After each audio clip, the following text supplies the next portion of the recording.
Hello and welcome to the SLC Game of the Week, brought to you by Total Lacrosse. I'm Chris Marshall, joined by Colin Rosenblum, and we have got a fantastic SLC League matchup between the home Chapman Panthers and the visiting Lopes of Grand Canyon University. And this is shaping up to be one of the better rivalries in the SLC, with Grand Canyon coming on real strong when their first year of Division I last season. Absolutely. Even though it's an early season game, I think this could be a turning point game for both of these teams. Chapman had a tough start last weekend, and GCU has looked pretty strong this season. Close 8-6 loss to CSU, but still a pretty good showing. Yeah, and then they had a big win against Minnesota Duluth, one of the top 25 ranked teams that they've played already this season, and actually beat them by a larger margin than Arizona State did, by two more goals. So definitely a team that can put it in the net. And I actually had a conversation with Coach Rapkin before the game about how he thought the weather would affect their play. And what he told me was that if it's a little sloppier, he thinks that it definitely goes more in their favor. They're real gritty. A lot of Canadian players on their team pick the ball up, put it in the net, and he's pretty optimistic. I would agree. That's definitely their strong suit, and I think the rain is going to be an issue tonight. Both these teams not exactly used to rain. Chapman, Southern California, you don't see the weather that we had today that often, so it should be interesting to see what happens today. Yeah, and it's definitely going to take away some of the things that makes Ernie Chapman Stadium such a hard place to play. I mean, it's a beautiful facility, some of the best in all of the MCLA, but usually a Friday night game here in Orange is the hot ticket on campus. Lacrosse team draws as big a crowd as any other sport, and the weather definitely chasing some of those fans away tonight. Yeah, absolutely. I can attest to that. Having played here before, it is not an easy place to play. Probably one of the toughest in the MCLA for sure. Yeah, and it's one of those places where Chapman hardly ever loses. Only 3 or 4 losses in the last 5 seasons at home, and definitely a place where they feel comfortable and like playing. And one of the matchups to watch at the Face-Off X is going to be who Chapman sends out. They're going with Miller to start, but we've seen a bunch of different guys take face-offs for the Panthers this season. Whereas in terms of what you're going to see out of the Lopes, it's pretty much all been Ron Hamway, the sophomore, taking nearly every face-off all season. And I know the last 2 seasons had the opportunity of seeing these guys play quite a few times. Chris Holland, also a guy who can be pretty successful at the Face-Off X. A real gritty player, someone that you can expect to see some exciting things out of today. And there's the pass, and that one a giveaway straight away by Chapman. And the freshman Jenkin unable to come up with the pass there. And one thing I also talked with Coach Ratchin before the game about they have more Canadian players than any team in the country in this in the MCLA, and he told me that he thought it was he heavily recruits in Canada, as well as and that one just off the mark is Grand Canyon trying to get it in tight, and that one's going to go back to Chapman. But the style of play, so look for them to really push the issue, try and get a shot in 30 seconds or less coming down the field nearly every possession. So something that the Canadian players really like growing up playing box lacrosse. Absolutely. I know 3 lefty attackmen for Grand Canyon. You don't see that often, and it's going to be tough for the defensive Chapman to kind of feel that out and see how they're going to play that tonight. And there's Colin Laviola down at the that's Mikey Marchand coming back, his first game of the season, coming off an injury. So definitely good to see him out there again for the Panthers. And nice look inside. There's the shot, and what a save by Sushan. And the ball is going to stay with Chapman as Marchand runs it down. And Sushan has had a great showing this year so far. Keeping the defending champion Colorado State Rams to only 8 goals is definitely a solid feat for him. Zancarlo working out of the midfield. As you see, a lot of injuries on the Chapman sideline right now, so definitely some different looks than we're used to seeing from them. As Zancarlo takes it up top. There's Matt Welch driving in. Sorry, Connor Riley. Scalismo. Nice look inside. Can't come up with it as Marchand. And Sushan way out of his crease to get the ball. Chapman picks it up. Sushan tries to get back, and he does as Marchand opts to pull it back out. It's Greason. Greason had a huge game in the first game of the season against Colorado, putting 3 or 4 in the back of the net. Definitely impressive, and then was nearly completely shut down in the Boston College game. So look for him to try and pick up some of the slack here with Timmy Andrews not making the start. Yeah, interesting decision there. Timmy Andrews, generally the go-to guy. That one looked like it was forced in there by Ancarlo a little bit, able to run down the ground ball. It was right into triple coverage as Jenkin moves it back up to Riley. Riley, nice look inside, gets it to Marchand. Marchand with the quick stick just off the mark and picked up by Grand Canyon. That's Garmin, the captain, moves the ball upfield quickly as D. Donatus, one of those exciting players with a pole, who was not afraid to take shots already with 2 points on the season for the Lopes. And you see the Lopes there, really strong transition play coming out of the gate here, and that's going to be a really important factor moving forward. You talked about the gritty play. A lot of that gritty play comes down to the, between the lines, and if you can keep possession here. And that's it's going to be a tough matchup with those attackmen. It's a very attack-driven offense. You see the dodge coming across. There's the shot, and that one just off the mark, but backed up. And Grand Canyon's going to keep it. Nice look inside. Can't come up with it, just out of his stick. Looks like Zadok tried to quick stick that one, and it just fell right out. But Zadok definitely the most dangerous team or player on the Lopes team right now. And there's a shot coming from the freshman Mullen, making his way all the way down the field. Again, a real big kid, 6'5", 230. So look for him to be playing some solid defense for the Chapman Panthers. Yeah, Chris, you mentioned Zadok, and last season the Lopes managed to take down Arizona State by 1 goal, and Zadok had a 2 goals, 1 assist performance as a young player. So definitely expect him tonight and this entire season to be firing a lot of points in there for the Lopes. And Chapman just taking their time a little bit, still 0-0, 11 minutes to go in the first as Greason working from X. And he's working on Brandon Murphy, one of the poles, one of the junior poles for the Lopes. So Welch takes the shot, and that one right into the stick of Sushan. Saw that one the whole way. Goes over the top. Nobody there from Chapman to pick up the ground ball. As the Lopes are going to be able to maintain possession. Ball still down.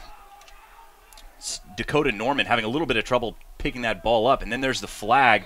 Probably going to be for a late hit. Let's see what the call is.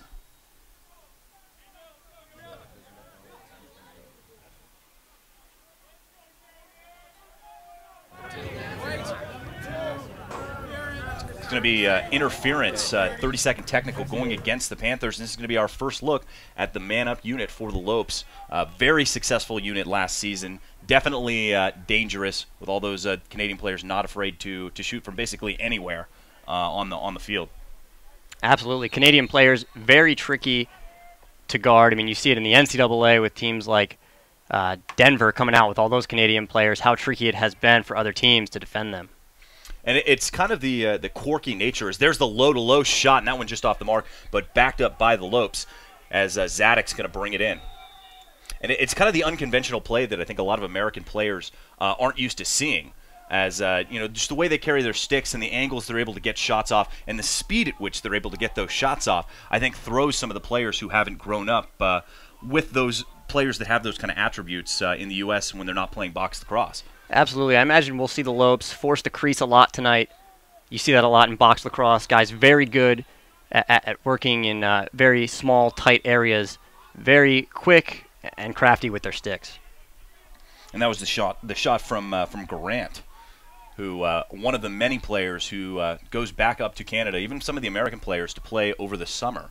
So definitely, Coach Rapkin trying to install a more Canadian type system with these players, and been successful so far. And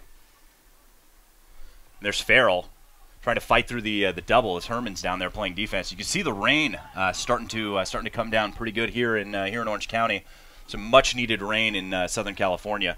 As Farrell tries to get by, fights through the triple. I don't know how he kept that one in his stick. Gets the ball back up top. Nice look inside. That's going to go out of bounds, and the ball is going to go to Chapman on the pass there with 9:05 to go in the first. And just a reminder, send your tweets, comments, questions, anything you got to us at CMarshallTLN. Again, that's at CMarshallTLN. Love to hear where you're watching from and who you think is going to win. And, just let us know what you think about the broadcast.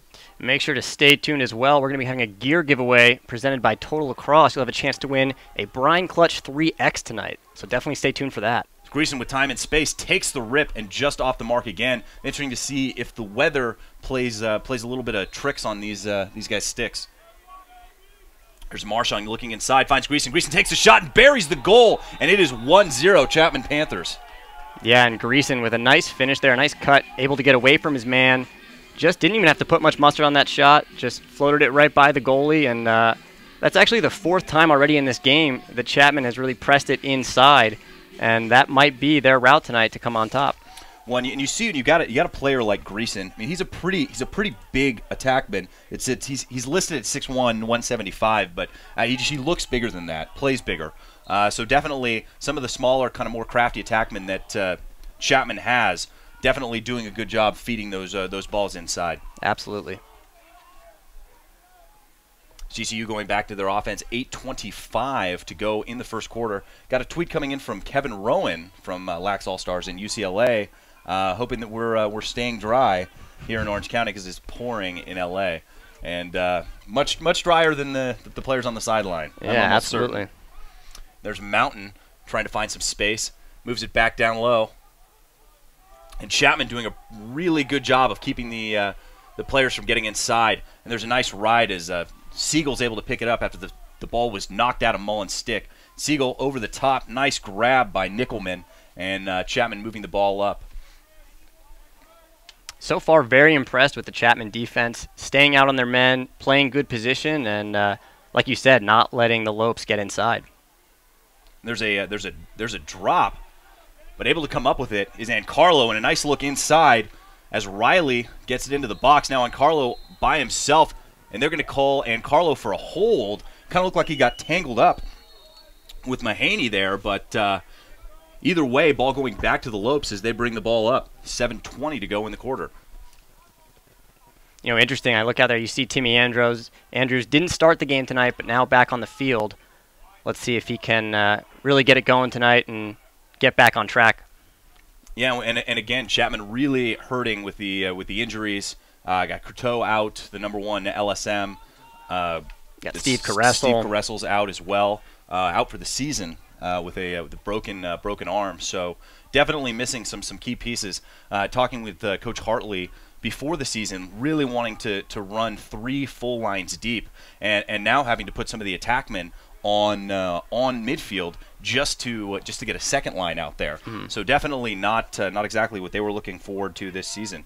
As Sason cutting across, and again keeping that ball in his right hand as he tries to feed that one in, and Holland trying to run it down, can't get to it, knocks out of bounds. Ball's going to go to Chapman, and Holland is one of those guys. He is a grinder. I mean, he gets out there and plays hard. It's fun to watch him out there. He's one of those guys. He's a local product out of Chula Vista, and he's listed as a D midi. And great check, knocking the ball out of Andrews' stick, and Andrews loses it again, and that ball is out. And looks like Holland picks up the ground ball and is off to the races. Nice ice pick check from Rafter, and he is very quick, but picked right up by Garman, gets it inside, takes the shot. What a save by Nielsen, and the ball is out of bounds, but staying with the Lopes. Yeah, 2 guys. I mean, A.J. Rafter, a guy we haven't talked about yet, but another guy on the offensive end for Chapman can really make it happen. Did a great job at the Coaches versus Cancer event last week. Yeah, and definitely one of those guys that if you're Chapman, you want to see him dodge more, especially if he gets that shorty matchup. Very athletic, very strong kid. And one of those guys who really needs to put the team on his back with these injuries. Playing solid defense there on Holland. Holland cuts inside, able to get the shot off, takes it, and that one off the pipe. As Holland really working hard.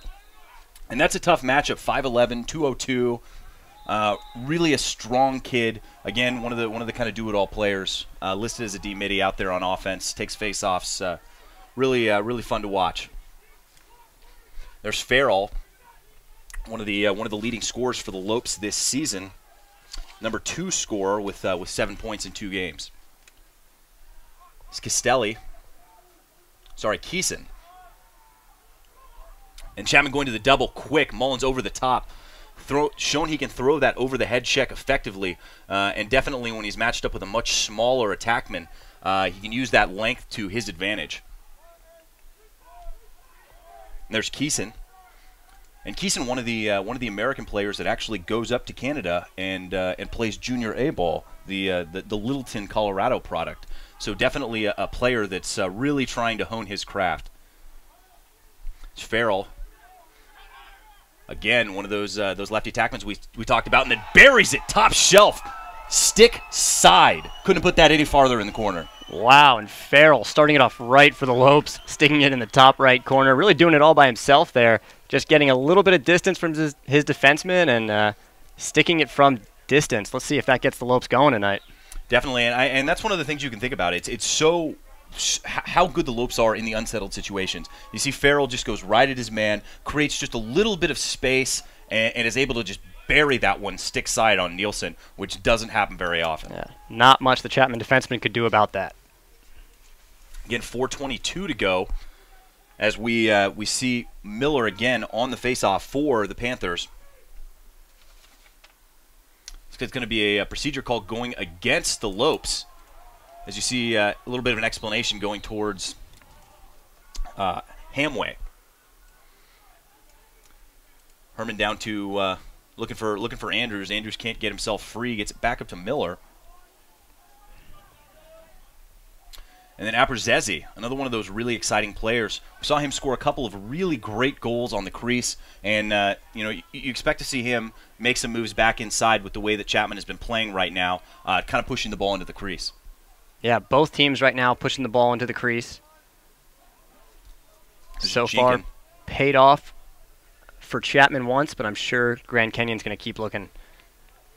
Yeah, I mean Chapman's definitely going to have to put some goals in the net here if they're going to want to win this game. Nice look inside, pretty forced ball, looking for Greason in there on 4, and there's the flag down as Andrews able to pick it up, takes the shot, and that one just off the mark, but draws the penalty, and we're going to get our first look at the Chapman man up.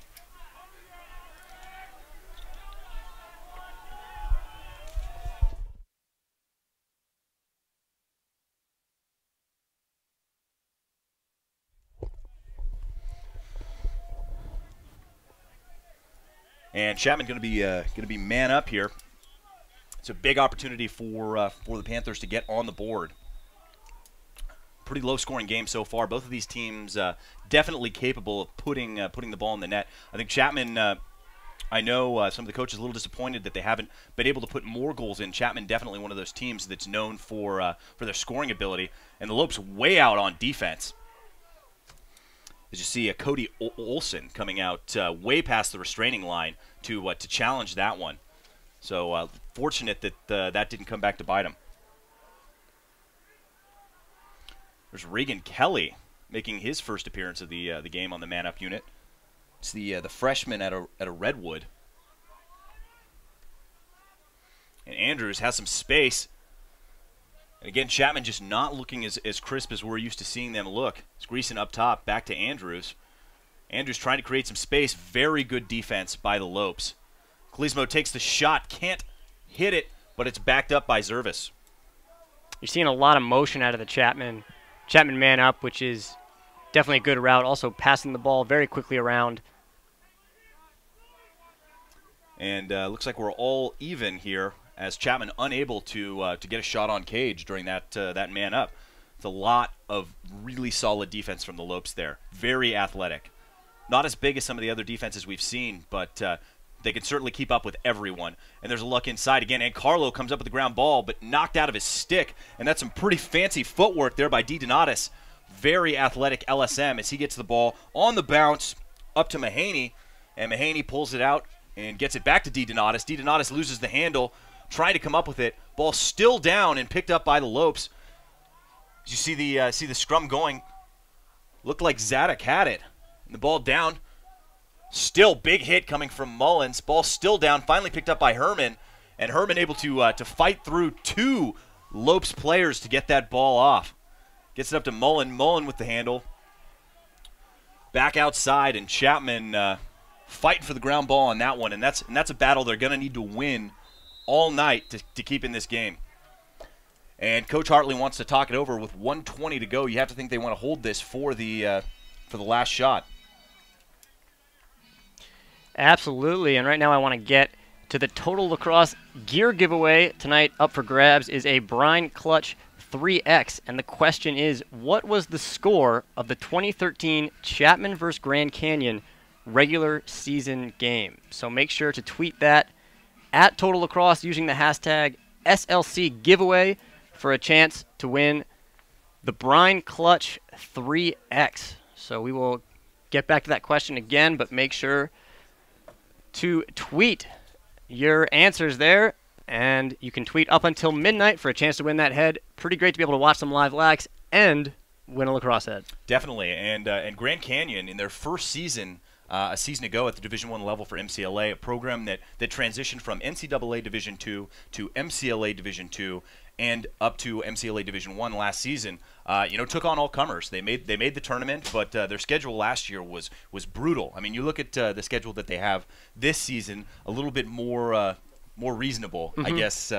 Is how you like to look at it. They had BYU, Colorado State, and obviously they have to play Chapman, ASU, and San Diego State. Actually, going to be a pretty tough game this season. But out of league, definitely some winnable games. They've got New Hampshire, March 11th, Oklahoma, Chico State, Washington, and Illinois. So outside of their league schedule, they have an opportunity to rack up some wins and get into a position where they can make the tournament again this year. Absolutely, and that's what's important for programs like this.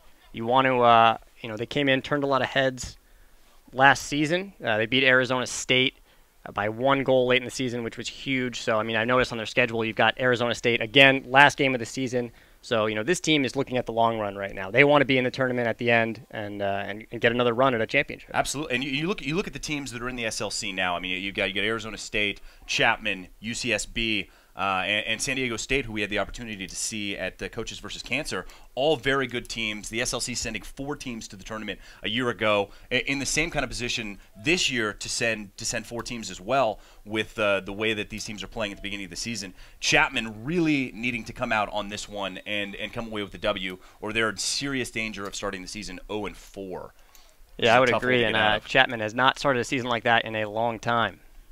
Not since I can remember. And it's been a while for sure.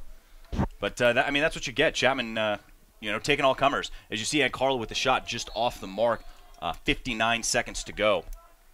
And it's exciting to see that the teams out there aren't afraid to take on some of the national powers.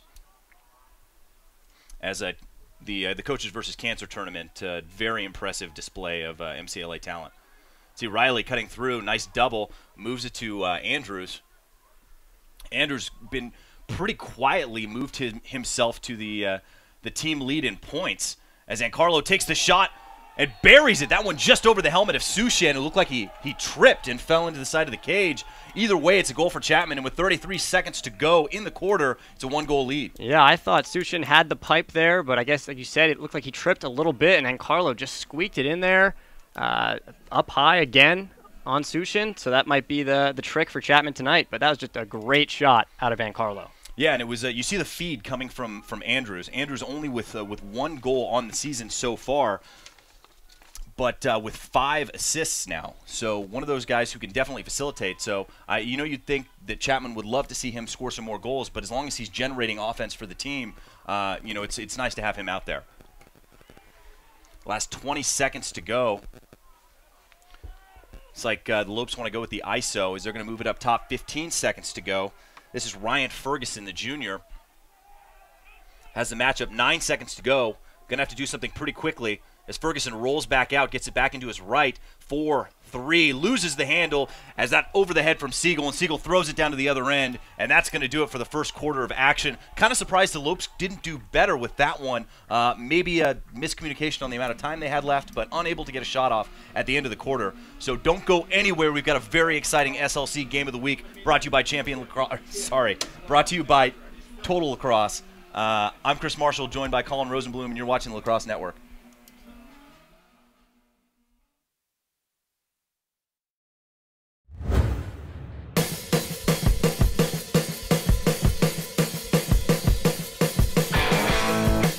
Hey guys, this is Connor with Total Lacrosse, here to talk about the Brine Clutch 3 head. Let's check it out. The Clutch 3 is designed for the offensive-minded player who's looking for the ultimate weapon. Featuring Core Tech technology, the sidewall design strategically carves out weight without sacrificing stiffness. A true offset head, with the top of the head sitting below the throat, every inch of the Clutch 3 has been tweaked and tuned to torch nets. Customize your Clutch 3 with multiple color choices and enjoy the latest evolution with the game's best head. Give defenses the third degree with the Clutch 3 from Brine, the most powerful offensive head ever developed. Hope you guys enjoyed the video. You can find the Brine Clutch 3 and other Brine products at TotalLacrosse.com. See you guys later.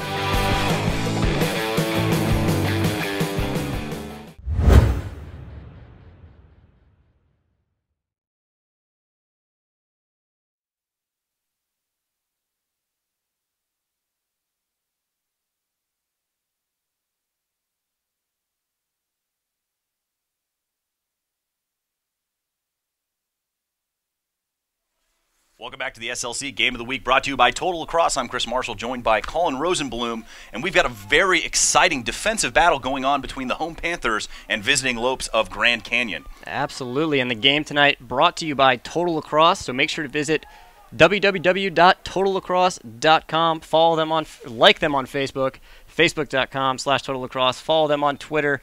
They're going to be bringing you the SLC Game of the Week all spring long on the Lacrosse Network. And there's a nice roll pass out to Olsen, as the Lopes have been doing a very good job on the face-off X so far. Olsen trying to get by his man. Mullen doing a very good job of coming back after getting beaten, and then Olsen by him again, but opts to pull it back out as the Lopes go into their offense. And again, please send us your tweets, comments, questions, anything you got. Nice skip pass just off the mark. Looked like it might have been tipped, but ball going to Chapman as Mullen's going to bring it in. Is he trying to get that skip pass over to Dakota Norman, one of the many freshman players for the Lopes, and the Lopes definitely one of the smaller teams in the power teams, at least in the SLC, holding 35 players. Yeah, you see some of these top 5 teams, generally like the ASUs, the Colorados, the Colorado States, carrying almost 55 players. This Rafter comes in, great check coming across, but Andrew's able to get it. What a save by Sushan, and the ball is up right in the middle as the Lopes are able to come up with it. That's Murphy, and gets the ball away and all the way across the field as the Lopes doing a really good job getting out of that unsettled clear. And now there's daylight in the middle of the field, takes the shot and buries the goal. What a rip. That one coming from DeYoung as he takes it all himself. And Chris, I mentioned transition play being a very important factor in the game tonight, and there you see it. The Lopes, DeYoung bringing it down himself, a great bounce shot. That's going to sway a lot of momentum towards the Lopes. Yeah, and it just a minute and 14 seconds gone in the quarter, and the game is already tied up as now Coach Rapkin wants to talk it over. And I think that he's going to tell these kids that they've got some momentum now, and that they can definitely take advantage of the Chapman defense. Absolutely. Lopes are a strong team. Again, we're going to get back to the Total Lacrosse gear giveaway. Up for grabs, a Brine Clutch 3X. Make sure to tweet your answer at Total Lacrosse. The question, what was the score of the 2013 Chapman vs. Grand Canyon regular season game? So make sure to tweet at Total Lacrosse. You can answer up until midnight for a chance to win the Brine Clutch 3X. And we've already got some answers coming at me. One from Blaze, looks like. But definitely make sure to tweet that at Total Lacrosse to enter the contest. Again, that's at Total Lacrosse. But also feel free to send us. We'd love to know where you're watching the game from. I know that Coach Rapkin told us that sent emails out over the last 24 hours to 26 different countries. So let us know where you're watching from. Tweet at us at CMarshallTLN. Love to hear where you're enjoying the game and how you're enjoying it. And again, something we've seen, it's been pretty quiet out of Zadok so far for the Lopes. The leading scorer on the season, he's got 9 points, 7 goals, 2 assists, but been very quiet. Hasn't even really touched the ball, as Farrell doing most of the work on offense so far. And then you see Chapman mixing it up as Siegel taking a faceoff. One of the first faceoffs he's taken all season, just to try and stop the Lopes from going forward and creating offense off of the faceoff. Also in a man up, it looks like the Lopes to begin the action here. Chris, I've been very impressed with Siegel's performance tonight. I think that's a good move from Coach Dallas Hartley. Yeah, and I mean he's really stepped up in the absence of Croteau. Croteau, really talented LSM, out with a shoulder injury. So definitely good to know if you're Coach Hartley that you have that kind of depth. And doing a really good job moving it quickly are the Lopes. Back up top, that's a good shot. And Zadok, ears are burning, buries the shot, and the Lopes are up by 1, their first lead of the game. Yeah, I think Zadok must have hurt us there, but that was a great man up from the Lopes. They were moving the ball really quickly. Find Zadok up top, and Zadok just has a rip. Great goal from the Lopes. Yeah, and from in that close, they had the skip pass coming across the crease. Zadok had a lot of time and space, out from about 8 yards, and there's not a whole lot you're going to be able to do with that if you're Nielsen. He's one of the sharpshooters on this team, and that's pretty much automatic from a player like that. And again, back to Miller on the faceoff X here with just under 13 minutes to go, but it's already been 2 goals for the Lopes in this quarter, really kind of finding their stride as the ball picked up by Chapman, as the freshman Jones able to get away. And there's great defense, knocked out of his stick. It's DeDonatis again, been calling his number a lot so far, and that one picked off by Miller right out of the air. What a great defensive play on the ride. 12:30 to go in the half. Chapman down a goal to the visiting Lopes of Grand Canyon. See Kalismo turning the corner, trying to get away, but very impressed with the athletic play out of the poles from Grand Canyon.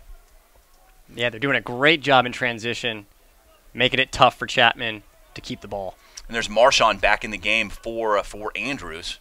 As you see him cut back, another one of those really crafty attackmen that Chapman has been known for, is Ancarlo coming through the midfield.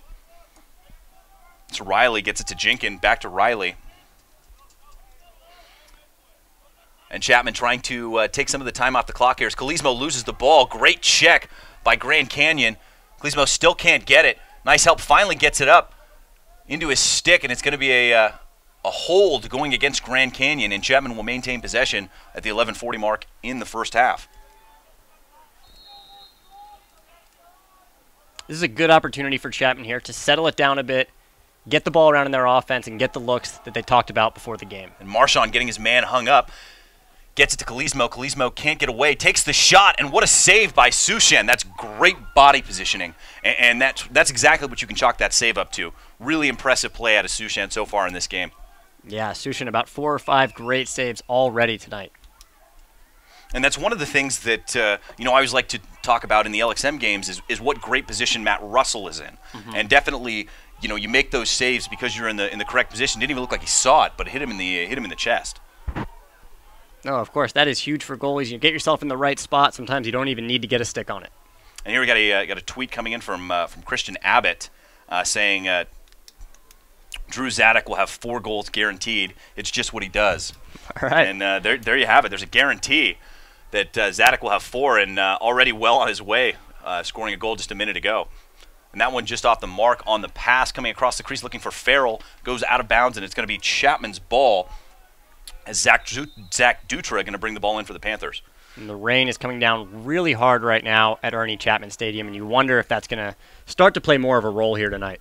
Yeah, I mean, it's something that you can't quite see on the broadcast, but we can really see it catching in the lights right now, and it is coming down in sheets. His Rafter up top has the shorty.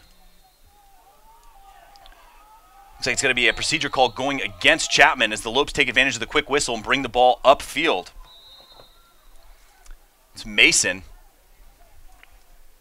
as the Lopes looking to get their offense in motion. Moves the ball to Dakota Norman. And you see the coaches calling in the plays from the sideline. Yeah, you can see possession time has been about equal tonight. So these teams are going to really want to start to settle it down and move it around to hold the ball. There's Norman doing a good job of using his body, trying to create some space for himself as a switch from Nickelman. Gets it to X. Nice look inside. Touched up by Chapman. Ball still down. As you see both teams really going all out to try and get it as Riley dives for it, can't get there, and the ball is going to stay with the Lopes. 9:30 to go in the half. Still a 1-goal lead for Grand Canyon. It's Keeson. with Brenton Courteau making an appearance, suiting up. Definitely been nursing that shoulder injury. Wasn't sure he was going to find his way onto the field today, so nice to see that he's coming back from that injury. His ball goes out of bounds on the errant pass. Back to Chapman. Ball to Rafter, who's going to take it up. And I'm looking to Rafter here to finally get a good dodge. You see him barrel through those guys at the midfield. I'm really going to look to him to get a good dodge and try and stick one. There you go. Goal. Rafter, top shelf. Colin, Chris, it's like you're an expert. I've seen Rafter play.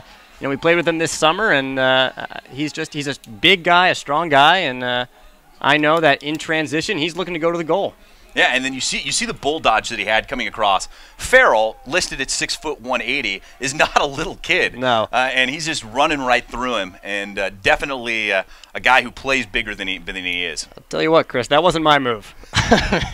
You wouldn't see me barreling through there. Maybe with that attitude. I guess you're right. And the game tied up here, 8:53 to go in the half. Another face-off win for Grand Canyon. And players seem to be having a lot of trouble picking up the ball. And then that's great play from Siegel, able to get it. Nice little lob pass in there to Andrews. And Andrews and Marchand going hard and switching shifts very quickly. So you can see the Panthers going to those guys behind the goal, doing a really good job of hanging their defensemen up and then feeding the crease, which is what it seems like their main play has been. Yeah, Chapman funneling a lot of guys into the game right now, and I think that's going to bode well for them long term. You gotta work your guys on the bench and have a lot of guys that are comfortable playing late in the season.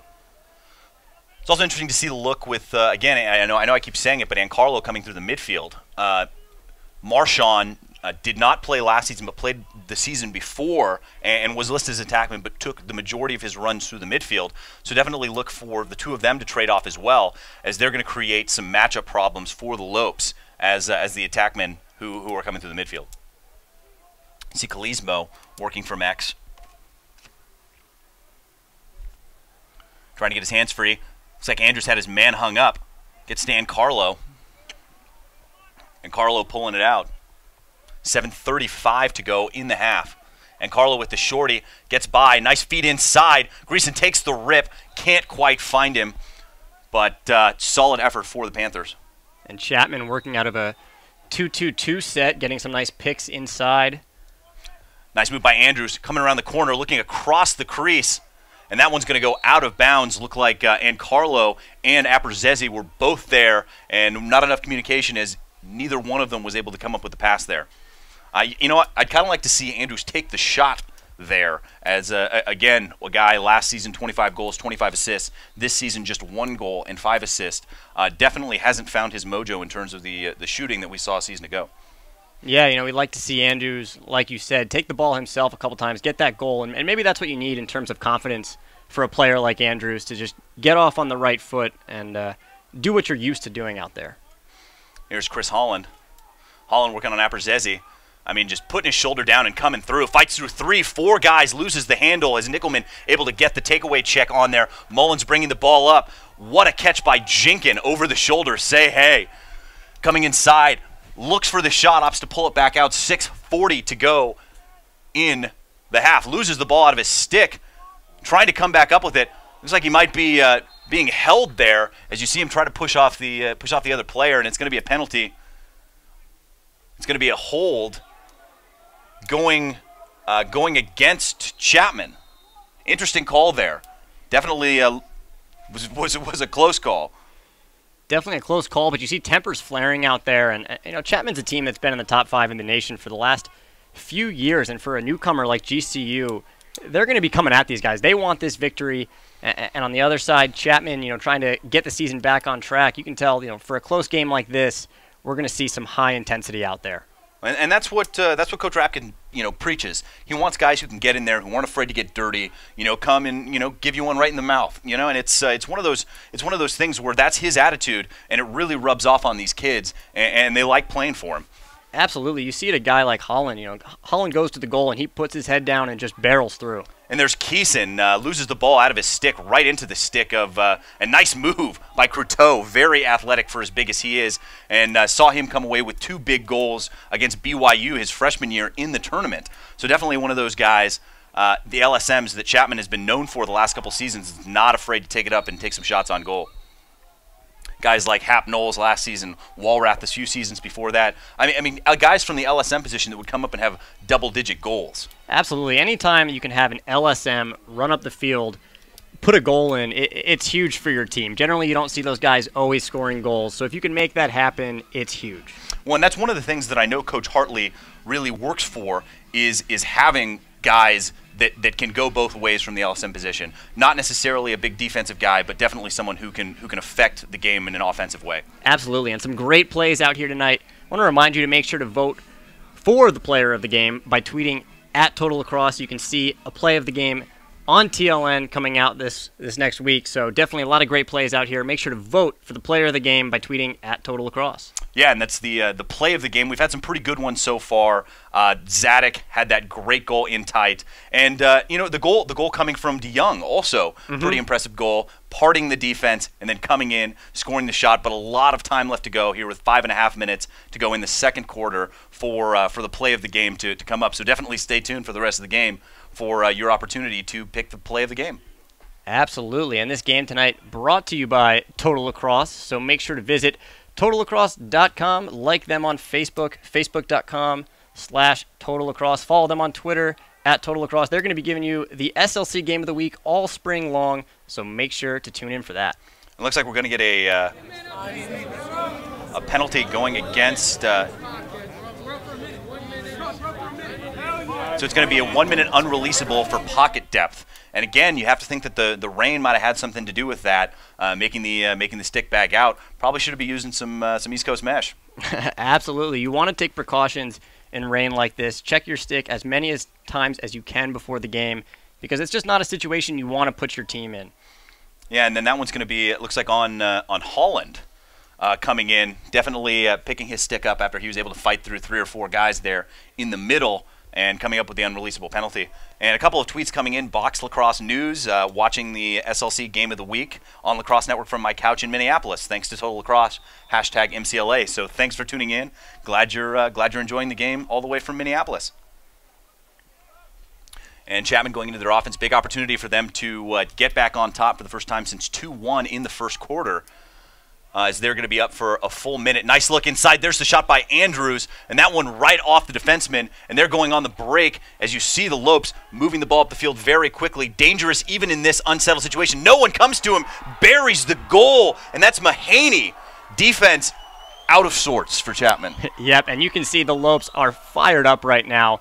And, Timmy Andrews, I think you would have liked to see him on the other side of the ball, maybe take a few more steps before he took that shot, because it resulted in a quick turnover. And Mahaney has just been doing what the Lopes have been doing all night, working great transition, going straight for the goal. And now, the Lopes up 4-3 on Chapman. And that's a huge momentum goal, able to score, man down, all the way down the field. And it's the second time we've seen the Chapman defense not slide on the fast break in the unsettled situation. And you understand sort of why they do that, because of the talent that the Canadian players have with their sticks in the fast break and the unsettled. But when they get in that tight, someone's going to have to step in and try and stop the ball. Another face-off win for Grand Canyon. Sushin with the quick stick, moving the ball up the field. Great job on the clear again for Grand Canyon. And there's a nice check coming from Kalismo, knocks the ball right out of the stick of Tate Linford, the junior captain, and the ball goes back to Chapman. Great play for the Panthers. See Chapman doing a good job getting it up across the field. That's Herman. Able to get it. No one's coming to him again. Still man up for another 10 or so seconds. As Chapman trying to create some offense. Haven't been able to get as many shots as I think they would have liked to have at this point in the season, or in the game rather. As Rafter working from up top gets it to Welch. Absolutely, and we saw Chapman was successful with the 2-2-2 formation before, and it looks like they're getting right back into it right now. Look for them to set a lot of picks inside, find Timmy Andrews open there in the middle.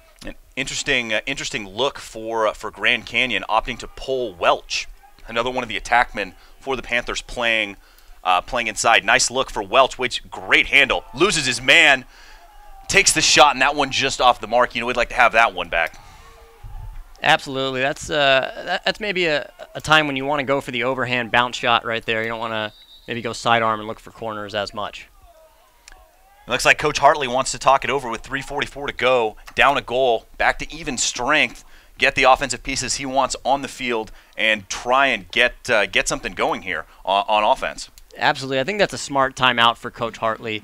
You know, they were just getting into their offense there, just starting to work it around, and when you have a timeout left, 3 minutes, 44 seconds, take your time, set up, and get the plays that you've been talking about in the huddles, in the scouting reports. Get that play to try and, get a goal here. Well, I think it's an important time to recognize where your matchups are. Grand Canyon seems to like to keep their poles inside on the crease, and so you can create a really solid mismatch coming with Abrazezi from up top or Rafter coming from up top and create some real matchup problems with those shorties playing defense. Again, you mentioned Rafter. I would like to see Rafter within the formations now. He had a great goal in transition, but I'd like to see him now within the formation, get a good hard dodge, and see if he can put one in. He's been successful so far this season and also tonight. So. Yeah, so definitely with 3:44 to go in the first half, be on the lookout for the play of the game. Tweet what you think the play of the game should be at Total Lacrosse.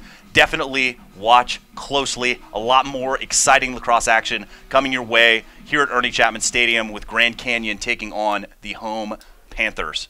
But again, one of those games it's a real big game for both of these teams. Not a whole lot on the schedule for Grand Canyon between their next game in Santa Barbara and Arizona State to finish the season. So definitely a statement game for the Lopes. Absolutely. And on the other side with Chapman, I mean, they've got Arizona State coming up next, Sonoma State, Colorado State. They've got a big schedule ahead. So this is just one of those games in a very long season for Chapman. Yeah, and we mentioned this earlier in the broadcast with Chapman having Arizona State on Sunday, a Sunday day game, games that are never easy. As Abrazezi takes the shot just off the mark, and that one's going to stay with Chapman as Greason's able to back it up. But if they lose tonight, then there's a good chance that they could start the season 0-4 with Arizona State actually getting some votes at number one. We're number one in the Lacrosse Magazine poll. So definitely, some big games, and they're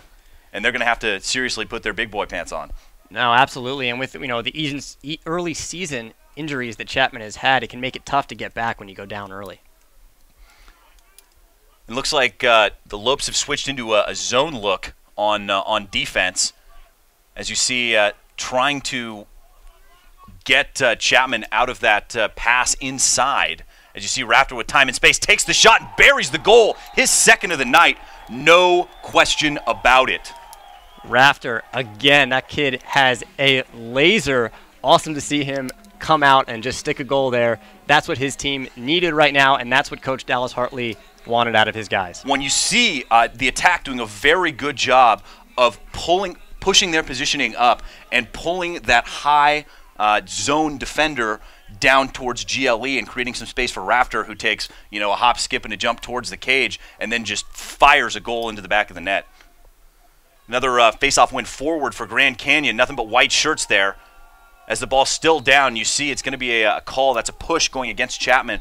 Lope's going to have it. 2:53 to go. Tie game here in the first half. And there's DeYoung. A lot of players, a lot of young players for the Lopes. If you see DeYoung hearing the call from the sideline, as you see Coach Rapkin calling the plays out and letting his players know what the matchup to look is. And you see DeYoung has the shorty going against Herman. Herman, a very capable short stick defender. But DeYoung already with a goal, wants to go across, gets the ball up top, takes the shot, and that one off the mark. Looked like it might have caught the stick of the Chapman defender, but it stays with the Lopes, taking advantage of the quick whistle as Norman moves it back up top to DeYoung and back across the field. Lopes like those shorty matchups from the corner as they come right across the front of the cage. And then Farrell gets it, takes the shot, and that one over the top of the cage. Looked like he might have gotten a stick in the gut there coming across from Siegel, but definitely a heads-up play trying to break up that shot. Some great offense coming out of the Lopes right now. You see they're moving most of their offense to one side of the field, clearing out, letting their middies get good dodges and look for open men. Yeah, and you see them come off the pick there and able to just move the ball inside, and that leaves Norman wide open on the back. It's good help defense. I've been very impressed with the defensive play out of both of these teams so far today. It's a lot of athleticism for some pretty good-sized kids on the defensive side of the ball. And now you see the attack going at it, trying to get through the pick. Mullins does. Rolls back, creating some space for himself, takes the shot. That one off the mark, but a really, really good look for Cody Olson as he uses his size to get inside on Mullins. And nice look by Dutra. What a fake as he fires it up the field. Can't find Nickelman, but run down by Herman, and Herman's able to pick it up. 1 minute to go in the half. Tie game. Herman with some space finds Kalismo. Kalismo able to handle a tough pass there and pulls the ball out. And again, just 50 seconds to go in the half. You know Chapman would love to get another goal and go in on top to halftime. Yeah, and that was a great play by the senior Kalismo to not go straight for the goal there. He settles it down, lets his offense get prepared to get one last shot here. It's again Carlo Riley Jinkin running through the midfield for the Panthers right now. 30 seconds to go. Down to Greason. That's 4 freshmen, I believe, 3 freshmen rather, on the field right now for Chapman. As you see, Andrews now working, still in that zone look, very tight. Nice look to Kalismo, back up top, and there's some space for Jinkin trying to get free, but can't find anyone. 11 seconds to go. Chapman's going to have to get something off pretty quickly. Nice look to Carlo, and Carlo trying to get it, gets it to Jinkin. Jinkin takes the shot. 5 seconds to go. Chapman has it, going to have to do something pretty quickly, and Carlo open on the crease. Andrews turns the corner, takes the shot, and what a save by Sushin. Ice in his veins, saving that one right at the buzzer, and we're going to halftime tied at 4. But a lot of lacrosse action, exciting lacrosse action, still to come in the SLC Game of the Week, brought to you by Total Lacrosse. Don't go anywhere.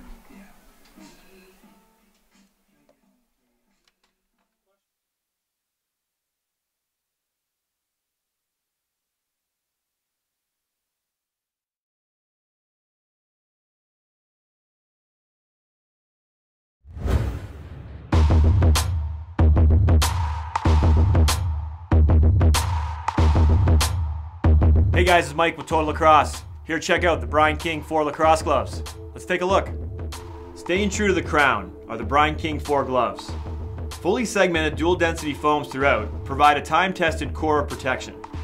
Skylight technology protects your fingers from the worst abuses on the field by integrating ABS plastic caps into each finger break without adding weight or restricting finger movement.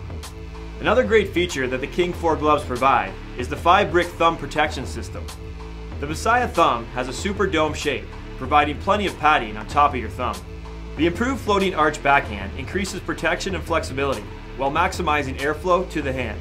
The old school palm eliminates weight by using just a single layer of material, giving you a complete feel for the stick in your hands.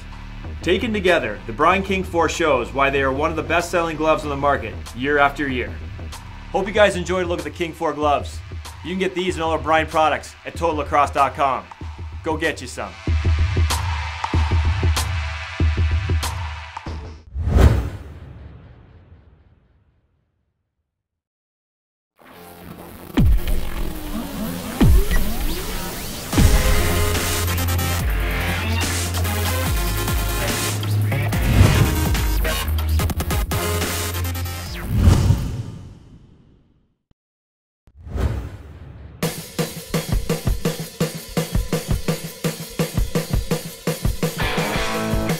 Hey guys, this is Connor with Total Lacrosse, here to talk about the Brian Clutch 3 head. Let's check it out.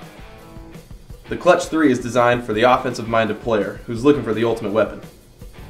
Featuring Core Tech technology, the sidewall design strategically carves out weight without sacrificing stiffness. A true offset head, with the top of the head sitting below the throat, every inch of the Clutch 3 has been tweaked and tuned to torch nets. Customize your Clutch 3 with multiple color choices and enjoy the latest evolution with the game's best head. Give defenses the third degree with the Clutch 3 from Brian, the most powerful offensive head ever developed. Hope you guys enjoyed the video. You can find the Brian Clutch 3 and other Brian products at TotalLacrosse.com. See you guys later.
And welcome back to the SLC Game of the Week, brought to you by Total Lacrosse. Chris Marshall joined by Colin Rosenblum, and we have had quite a game so far. 4-4 tie, lots of defense, and some spectacular goals. Absolutely, and not only has this been a great game tonight, but Chris, also, you can win a Brine Clutch 3X.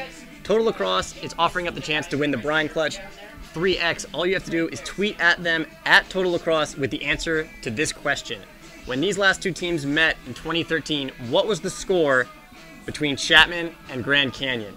So find out that answer, tweet it at Total Lacrosse up until midnight tonight, and you could win a Brine Clutch 3X. That's right, and I know you were tuning in during the breaks. You actually got to see a video review of the Brine 3X. Really neat head, so I know I'd love to win it. Yeah, but, and make sure that's you actually tweet going to be something that's going to be up for grabs. Different gear throughout the season. Total Lacrosse, during each SLC Game of the Week, is going to be offering up that chance to win different gear items, so definitely something to tune in for. Yeah, and definitely also look for the play of the game and tweet that at Total Lacrosse as well. Also, a bunch more tweets coming in. One coming in from Trey Lanthier, who loves tuning into the Chapman GCU game for the heavenly voice of C. Marshall TLN. So yeah, that's why I listen to it. And Justin Lewis, watching the SLC Game of the Week from my bed in New Jersey. Best way to spend a Friday night.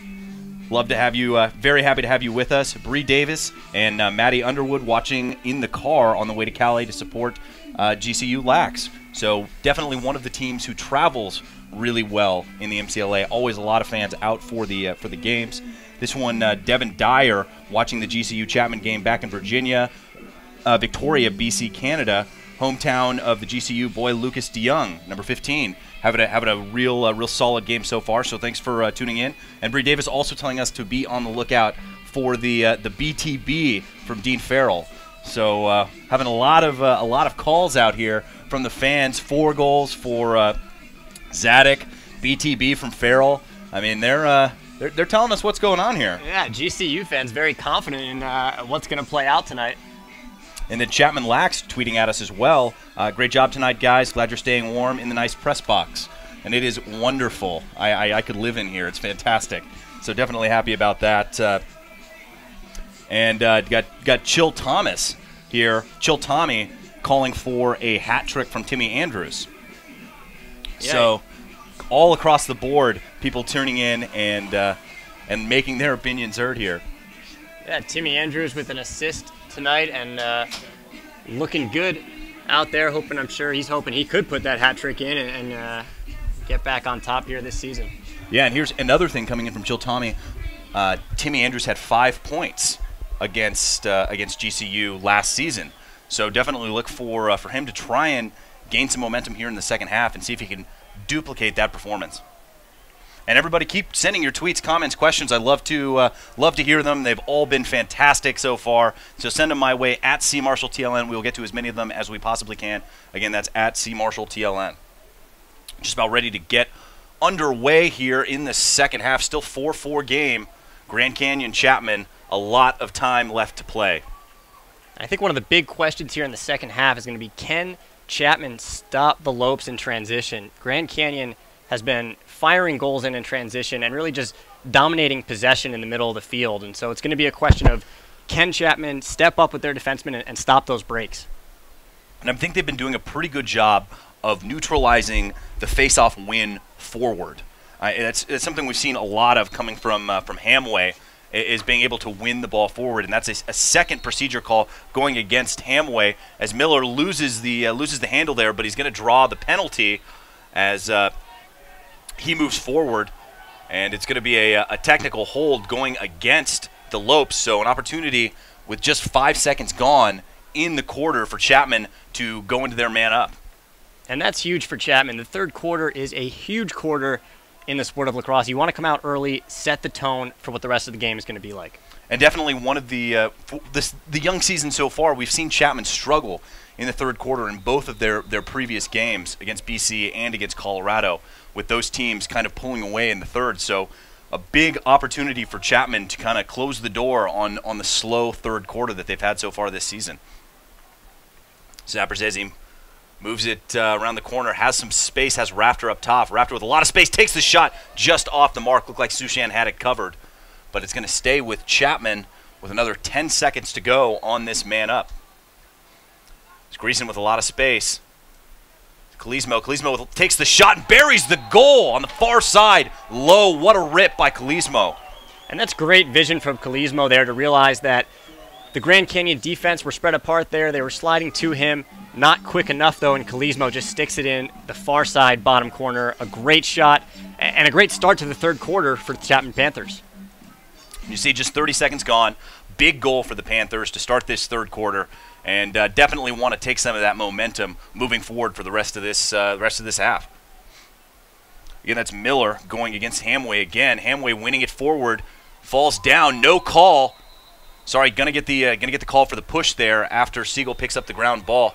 Hamway gets it, looking for someone to get it to, gets it to Keeson on the roll pass, and that's something that you see a lot more out of Grand Canyon than any other team is the roll pass, underused. Yeah, elsewhere. I would say more Canadian teams really maybe willing to take that risk, be a little bit craftier, a little bit trickier. So we'll definitely see that out of some of the Canadian squads. And what a check by Herman, knocking the ball out of Keeson's stick. Keeson very good with his stick, coming across the front of the goal, looking to move the ball down to X. And Grand Canyon again back into their offensive set where they're coming across the top. Farrell now with the ball. And we saw him score from about this distance earlier as he pulls the ball back out. Looks like he likes his matchup with Dutra and going to try and drive from X as he's calling for the ISO here. Gets the pick by Dutra, trying to turn the corner, takes the shot. Probably had another step in him before he got that one off, but the ball is going to stay with Grand Canyon as it's backed up by Keeson. 13:25 to go in the quarter. Grand Canyon moving the ball very well right now on offense. Grand Canyon, you'll see, has a lot of motion in their offense. They'll go from a 2-2-2 to a 1-4-1. I mean, really, the motion is all over, and it's very tough for any defense to adapt to an offense that changes formations that quickly. And they're really looking for the opening on the backside, get that skip pass in. They're so quick with their sticks to be able to get the shots off quickly. And there's Grant takes the shot, eaten up by Nielsen, and he gets it to Nickelman, and Chapman is off to the races. And that's a fantastic save by Nielsen. And that one looking for Marchand from Nickelman, and that one goes out of bounds and back to the Lopes here at 12:45 mark. And the ball out of his stick, Marchand trying to pick the ball up. That's great help defense. Marchand over there by himself. Sushan comes way out of his cage, picks it up, and able to move the ball across the field, finds Garmin, the captain, and right back to Sushan in the middle of the field. Keeson trying to get there. That one picked off by Herman. Herman's got a line. Sushan was out of his cage. Herman opts to hold on to it. Probably the smart thing to do. Been playing a lot of defense the last 90 seconds, has Chapman. Absolutely, and you saw about 3 or 4 turnovers within the span of a minute right there, Chris, and that might be the rain finally kicking in on these guys' sticks. There's a nice one-handed handle there by Jinkin. As Chapman again going very young in this second line. Got Marchand, the sophomore eligibility, and Carlo, the senior, 3 freshmen, and a sophomore. So it's a very, very young squad for Chapman right now. As Riley gets the ball around to Kalismo. Kalismo looking to get some space. Nice takeaway check. That one coming from the captain, Garmin, and very strong on defense. Moves the ball up. Nice stick protection coming through on the spin. That's Dakota Norman, another freshman on the field as he gets the ball to Holland with 11:15 to go in the quarter. And the rain coming down really hard now. Again, we've had some breaks, comes in waves here. We've had some really, really heavy rain. Then it'll die down. Had some sun this afternoon. And the ball's going to go back to the Lopes on the turnover. That's going to be a interference call. Didn't see that one. Either way, Lopes maintaining possession at just under 11 minutes. Sason coming inside, trying to get his hands free. Takes the shot on the dive. Can't get there, but really spectacular effort. Sason going for the backhand shot there on the dive. I think if that went in, that could have been the play of the game, without a doubt. That's pretty spectacular. Let's see what the call's going to be here. It's going to go to Chapman. I think they were calling that one a pass, maybe, as Jenkins going to bring it in. and moves the ball up to Riley, all by himself, able to come up with it. A lot of space to work. Has Croteau in the middle, looking for it on the crease. Gets it to Andrews. And again, Andrews, look for him to feed from X. He's going to try and get his man hung up. Gets it back up to Jinkin. Chapman trying to get their first-line midfield back on through the middle. As you see, Croteau outrunning his man. Amperzezi had the opportunity to potentially get a number situation for the Panthers. Opts to stay out. As Amperzezi now back there. Chapman offsides. They're fortunate not to get that call. And there it is. There it comes in as you see the official with the late call on the offsides, subbing through the midline. Welch came across. I think didn't realize where he was on the field, and the turnover for the Panthers. A nice step move there by Holland. Really a downhill guy. Reminds me a lot of Justin Shields, a player that played at Chapman for 4 seasons, graduated 2 years ago. But one of those guys got a pretty big frame and moves really well. And there's Farrell, gets by, takes the shot, low angle shot, but that one just off the mark. Really good effort from Farrell. As we have 9:46 to go in the third.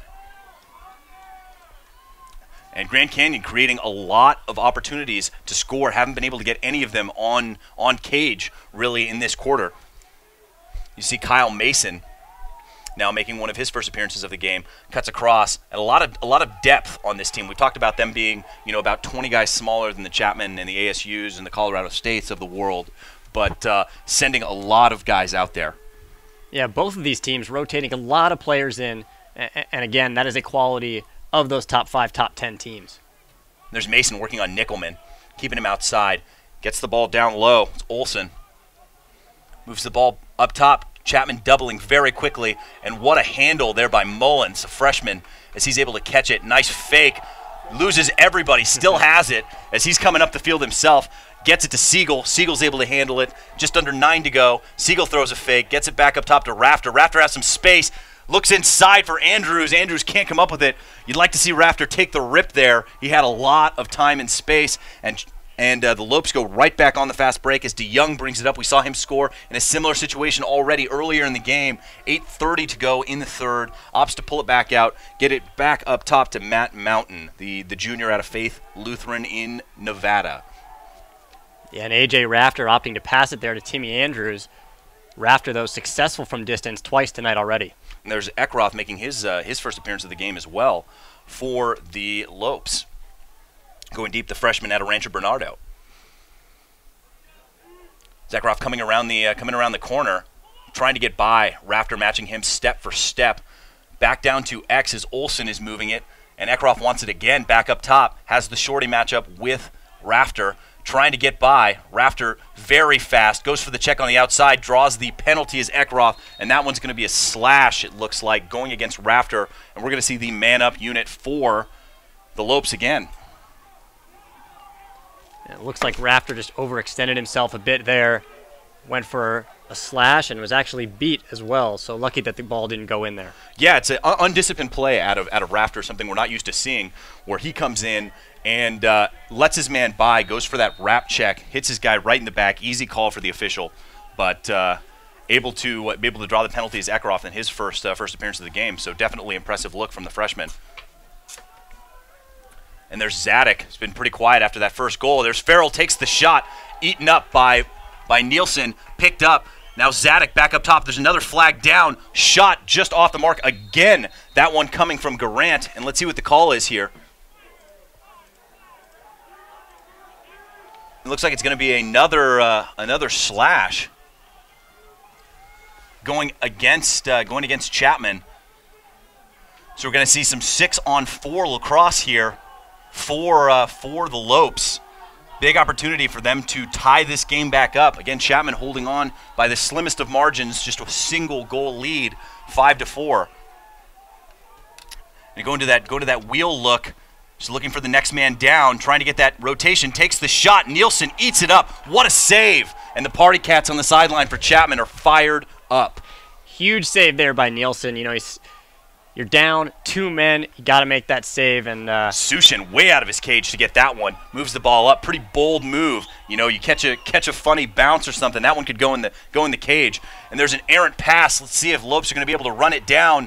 and that's a great play. And then an even better play coming from Andrews to knock it out of the stick of Garmin, and the ball's still down. Let's see, there's going to be a call going against, a procedure call going against the Lopes, and Chapman fortunate to come up with that one. As you see the play, and they're going to give him a free clear as Farrell getting in the face of Herman there. Herman going to have to roll back, and gets away from the double team, gets to Andrews, and this is exactly where they want the ball to try and kill the rest of these penalties. As Andrews, very crafty, can get away from 1 and 2 guys with relative ease. Absolutely. Andrews, a very skilled player, had a great ride there. You can see he's playing with a lot of energy right now. And then you see Greason come down. You can hear it. Everybody excited about that one. Loses his man. They run into each other. And Chapman back up to full strength. Fantastic penalty kill to get the ball back up looking for Jinkin. Jinkin tries to goose it out. Can't do it. Goes for the big hit and gets it. Frees some space up for Marchand to get the ground ball. And then Jinkin gets it back with 6 minutes to go. A lot of excitement coming from the Chapman sideline right now. As Greason has it, really coming down out there. Greason splits the defense, rolls in, takes a big hit, loses the ball. Now the Lopes off to the races. That's D. Donatus, very fast. As he's creating some space, gets it to Farrell. Farrell rolls back, fights through Croteau and Dutra. Great help defense to force him out. As you see that one, gonna make it. Nice move by Andrews. Steps in, steps out, and gets it back. Finds Croteau. Croteau open. Comes across his body, takes the shot, and that one just off the mark, and it's going to stay with Chapman as Greason able to get back on that one. And again, Croteau not afraid to take the shot. Comes across his body, and it is pouring out there. As you see a lot of the fans leaving the stadium, running for some cover, probably coming up towards here. A lot of covered space towards the top by the press box, but I mean, coming down as hard as I've seen it come down here in years. Absolutely, and you can see it is getting really intense out there, and sometimes weather like this can make that sort of environment really come to life. And you see these close games. Marchand loses the stick. Cookies, what a check! Sushan has it in his stick, moves the ball up. Nice little lob pass in there to DeYoung. DeYoung on the fast break again. Rafter's going to be able to get in front of him on this one as they just go back into their settled offense. 4:42 to go in the third quarter. Chapman shut out the Lopes so far in this quarter. Really impressive play on defense, especially after going down 2 men earlier in the quarter. As Holland now has it, going against Rafter, and Rafter, one of the better short stick defenders for the Panthers. You know, it's like one of those things you really like to see your A guy go out there and do it on both ends of the field and lead by example. Definitely one of those guys. Not a big talker, but trying to show the other teammates how it's done. And what a goal! Nice shot from Dakota Norman, the freshman, all alone takes it himself, and we got a tie game. Yeah, and Dakota Norman there just cutting across the center of the field there, catches the pass from Holland. Great shot across his body. Changes planes high to low and sticks it in the bottom left corner. Yeah, and I mean you could see on that shot the amount of water that just came off the goal there. It's crazy. It's getting storming. Reminds me of a game here in 2006 between Chapman and Arizona where there was a considerable amount of hail a night game and enough to stay on the field. So it was pretty crazy weather in terms of what we're used to here in Southern California. Absolutely, and Chris, I think the key here is to not let this fiery environment, all this weather get to your head. Make sure you keep settling the ball down and working your systems. And you see the Lopes taking a little bit of the air out of the ball. More kind of uncharacteristic play out of them as they get the ball back into Dakota Norman's stick, who's having a lot of success. Match up with the shorty, 3.5 minutes to go in the third as Herman way outside going to mark up Dakota. And here you see Grand Canyon again clearing the side of the field, letting their midfielders get a good dodge to hopefully create some space. And then right over the top with that check, there's the shot and the rip and the goal from Farrell, and he is fired up. And that's exactly what Rapkin was talking about, off the ground in the net. Absolutely. Plays like that are going to change this game. Getting the ball off the ground, sticking it left-handed, low to high. That's a tough one for Nielsen to stop, and the Lopes are fired up. And here we got another tweet coming in from OneZip. Is someone wearing a gray onesie on the Chapman sideline? And yeah, that is the case. That's happening. So I'm going to have to get one of those for myself. But trying to stay dry in that gray onesie. And again, it's a 1-goal lead. That's two quick goals in a matter of about 40 seconds. And then there's a Ward going against the Lopes as Chapman have the ball now, just down a goal after a real change in momentum there with 2 quick ones from the Lopes. And Chris, almost looks like it's snowing out here. It's big drops of rain. Calismo takes it back up top, gets it to Riley. Riley getting a lot of action, one of those players that started the season on the 3rd line. Freshman really stepping into some big shoes to fill as he's coming out there and replacing Caressel. As you see, and Carlo back up top. Nice look across. Can't come up with it as Greason able to corral the ground ball, though. 2 minutes, 37 seconds to go. Throws the fake, has Andrews. Andrews with the shorty matchup there, actually still in the zone as they get back up top to Ancarlo. And Carlo comes inside, takes the shot, no problem for Sushan. And you see the push. Let's see if they're going to get a call. And then there's the goal by Greason. Gets it up, cleaning up the trash as Chapman comes in. Sushan loses the handle. Greason buries it. 6-6, 2:20 to go in the 3rd. Wow, and that was kind of a messy goal, but if you're Chapman, you'll take it. In a game like this that's that close, you'll take whatever you can get, and that is a big goal for Chapman to tie it back up. And those are the goals that we weren't seeing Chapman scoring in the earlier games this season. They were losing the battle in those 50-50 balls and scoring the goals like that. And those are the goals they need to continue scoring to get back to the national power that they've been the last couple of years. Absolutely, and Chris, you mentioned a young guy like Riley sort of turning heads this year, and you would think injuries a lot of the time, they do hurt your team, but you never know who you've got on the bench and how they're going to perform once they get out there. And here's another tweet coming in from Kristen Abbott. Chapman is going to need to suit up Connor Martin this second half to keep up. GCU, the biggest second half team.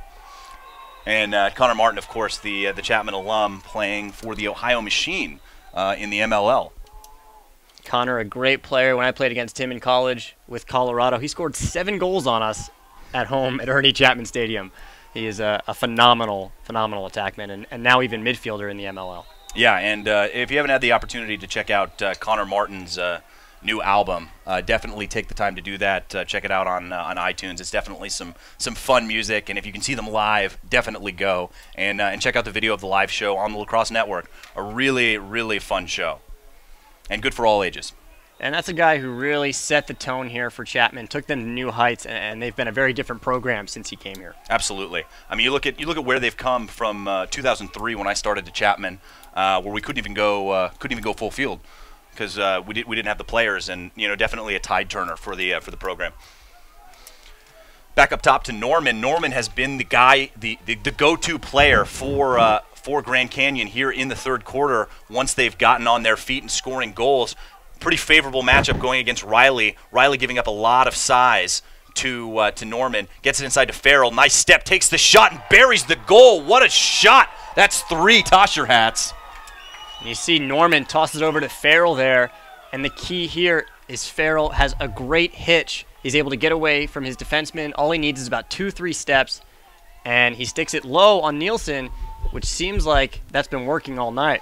Yeah, it's off stick low, and if you're not making with the amount of power that Farrell generates on that low to low rip, if you're not making a kick save, it's very difficult to get to. So really fortunate lefty going against lefty. That is a really open spot for him and creating some great scoring opportunities. And nice flip up as DeDonatis is able to catch that one right out of the air. GCU really controlling the face-off X right now. Just under 90 seconds to go in the 3rd. Farrell gets free, looking for the handle inside, can't come up with it. Ball goes out of bounds and back to Chapman. 1:17 to go in the 3rd. Mullen gets it to Nielsen. Seems like they were looking for Zadok inside there. He's been a little bit quiet tonight. Had a great goal in the beginning of the game. You see him doing a great job riding right now, but I'll be interested to see if he can get some more points on the board late in the game. And then Chapman able to get the ball across. A lot of space. Takes the shot. What a save by Sushan. And Chapman unable to come away with the goal on that possession. 54 seconds to go. You like to think that they would have wanted to have a little bit more possession time there. See if they can hold the ball and maybe get the last shot of the half. Really don't want to give up a goal here going into the 4th quarter, already down 1. A very high-powered Grand Canyon team. And that's Eckroth able to move the ball up to Holland. and then back to Norman. Norman doing all the heavy lifting right now for Grand Canyon. 26 seconds to go. Eckroth coming across the front. Gets it back to Norman. Norman wants to take the shot, gets by his man. What a trail check from Croteau, able to knock that out of his stick. He had a clear lane to the goal. As you see Holland able to save that ball, picked up by Croteau, who backhands it to Nickelman, trying to get it back to Croteau. Still down on the field, 5 seconds to go. Croteau just sends it up 2-1, and that's going to do it for the third quarter of action. Lopes 7, Panthers 6. Don't go anywhere. You're watching the SLC Game of the Week, brought to you by Total Lacrosse, live on the Lacrosse Network.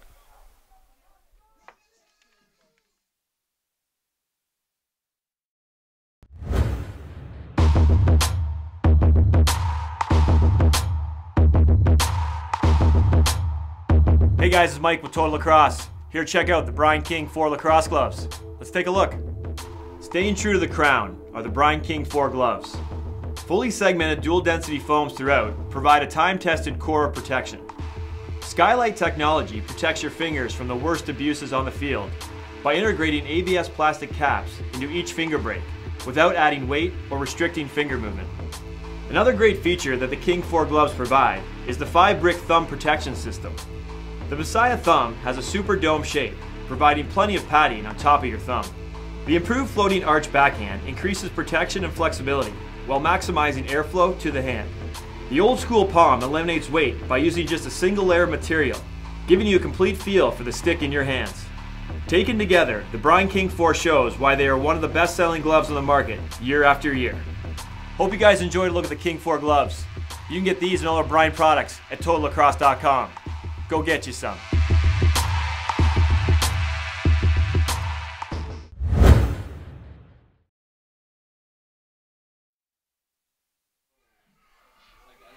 And welcome back to the SLC Game of the Week, brought to you by Total Lacrosse. I am Chris Marshall, joined by Colin Rosenblum and Chapman and Grand Canyon, playing an instant classic so far here at Ernie Chapman Stadium. And this is the second SLC Game of the Week presented by Total Lacrosse so far this season, and it is shaping up to be an incredible game. I want to remind you to vote for the Total Lacrosse Play of the Game by tweeting at Total Lacrosse. Follow Total Lacrosse on Twitter at Total Lacrosse. Like them on Facebook, facebook.com/Total Lacrosse. They're going to be doing gear giveaways all season long and showing you some great MCLA top-level games. There's another great face-off win for Hamway as the Lopes go back onto offense. There's Farrell working on Nickelman. Nickelman doing a good job of keeping him outside. Certainly no easy task as DeDonatis is able to come up with it and gets it to DeYoung. And a huge quarter right now for the Panthers, down a goal. And we've already heard a couple of the tweets coming in about Grand Canyon being a very strong second half team. So Chapman hanging tough in the third and definitely looking to come out here in the fourth. As you see, the Lopes going right back to what's been working for them, with Norman coming across the middle, draws the double. What a play by Dutra, able to knock that ball out of the air because there's wide open attackman on the backside there, and the Lopes able to come away with the ground ball. Very dangerous in these unsettled situations as Zadok opts to pull it back out. Again, Zadok we've talked about, very quiet, the leader in points for Grand Canyon. Had a great goal early on, but hasn't been a big part of the offense so far. And we talked about pregame how impressive the attack unit is for Grand Canyon, but it's been the midfield that's really been doing all the work. As you see Norman coming across again, working on Herman. Nice look inside. What a rip, and a huge save by Nielsen. That one off the top of his stick as Zadok able to get the ball inside. And Chapman's got to be careful about that. They see the crease slide coming in, and the ball's down. Herman's got a line on it. Takes the hit, and Nickelman's able to come inside. That's great man ball play from the Panthers. Skleesmo gets the ball, 13:20 to go in the game. Chapman down one with the ball on the offensive side of the field. And it's Andrews, Skleesmo, and Marchand on the attack right now with the freshman Greason sitting out for the first time in the game right now for Chapman. You see Andrews coming up top, and Zervis now coming into the game. On attack, looks like Andrews might actually be running through the midfield right now with Rafter and Aprizezi. Get a lot of attackmen out on the field for Chapman right now at the 12:45 mark to go in the game. And you see Chapman now in a 1-3-2 offense, working it around. Maybe see him get a dodge from down low. Sclismo comes around the corner, breaks the zone, buries the goal, ties it up. What a play, had his defender hung up. It's a great shot. Great play by Chapman there to break the zone and start trying to get the momentum back, tied up. It's good to start right away in the fourth quarter, and so you don't find yourself right at the end trying to eke back. Great play by Chapman. Yeah, and then a couple more tweets coming in here. We got Chris Castelli tuning in from Lethbridge, Alberta. Quite a few players from Lethbridge on the roster. Question about how many Canadians are on the Grand Canyon roster, and there are 10. So better than a quarter of their roster Canadian players, and I don't think that's going to change at all. Talked to Coach Rapkin before. Says there's 5 or 6 guys that are interested in coming in next season. Could have as many as 15 or 16 Canadian players next year. Also getting Carson Barton back, one of the preseason picks for Player of the Year. Really fantastic talent. Yeah, Carson Barton, an unbelievable player last season. I'm sure they're missing him this year, but having him back will be huge for them next season. Yeah, that the game that the Lopes played with Santa Barbara is instant classic. It's Barton and C.J. Jacobs going head-to-head, goal for goal, taking that game to overtime, and that was an exciting game to watch, one of the most exciting I've seen. Marchand takes the shot. That one just a little bit off the mark, 11:45 to go. Chapman maintains possession. Sclismo able to run the ball down. And with Grand Canyon playing a zone defense like this, Chapman's going to want to work the wheel, play the two-man game, try and catch a GCU defenseman maybe looking, lagging behind to get some open space. And you see Grand Canyon making a point to send that defender behind after Sclismo got his man hung up. And moving that one back to Jinkin. Jinkin back to Riley, and Riley down to Marchand. See Chapman going with the skip. There's Jinkin. Has it back to Ancarlo. Ancarlo just barely able to get that one. Doing a really good job of coming out off their marks is the defense of Grand Canyon. Nice look inside. Tries to take the shot and does. That one again just off the mark. Tough angle on that one for Sclismo, but ball staying with Chapman on the offensive side with just under 11 minutes to go in the game. Tie ball game, 7-7. And this is good offense from Chapman right now. They are moving the ball with a lot of confidence, exactly what they're going to need at this point in the game. Definitely a lot of confidence. You see Chapman going out there and playing like they deserve to win this game, like they want to win. And it's definitely fun to see from both of these squads going out there with the kind of swagger that they've got. It's an exciting brand of lacrosse. There's Andrews. Thought about the shot, moves it quickly again. Chapman gonna have to be careful here not to get the call for the stall. Nice look cross field pass for Andrews. Andrews can't get the shot off. Looks like the lift might have come in there from Tim Mahaney, the sophomore defensive midi. You see Sclismo turn the corner, draws the double, gets it to Jinkin. Nice handle up top, and all over the hands is Cody Olson.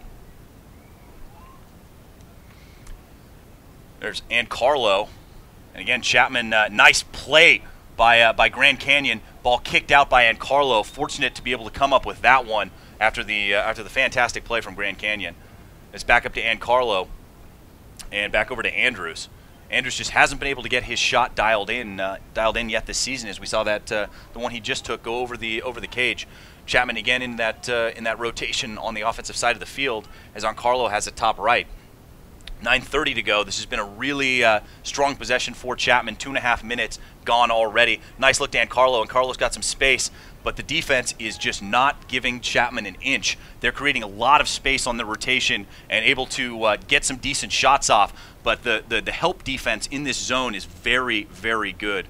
It's a lot like you see that kind of rover defense that that Arizona played all those years under Coach Mickey Miles. Able to pressure out on the zone instead of just packing it in. And then you've got Sushan in the cage, who's very capable. You see the flag down. That one's going to be going against Grand Canyon as Jinkin takes the shot. And let's see what the call is going to be here.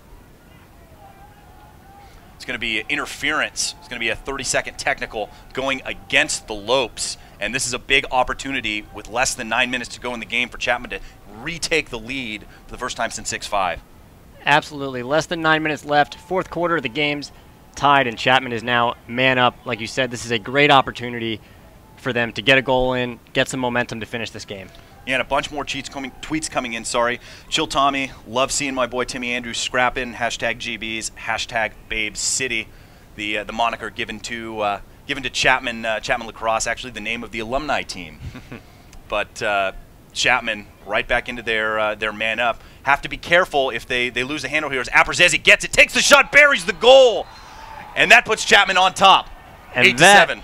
That might be the Total Lacrosse play of the game right there. Make sure to vote and tweet it at Total Lacrosse. But Aperzezi, left-handed, catches the pass and sticks that ball. One of the best shots of the game. And like I said, it was definitely a good opportunity for Chapman to capitalize, and they did.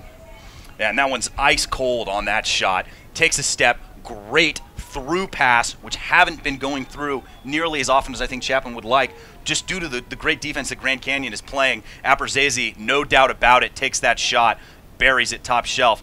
And another face-off win for Hamway, who's just been controlling the field.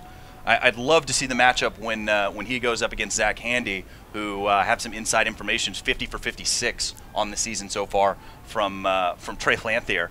But really impressive play from the face-off X for Grand Canyon.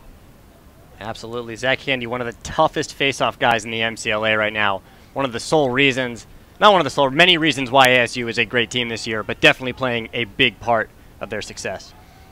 And there's Chris Holland coming across the front again, back into that the offense that Grand Canyon's been running all game. Pretty simple, cuts back inside.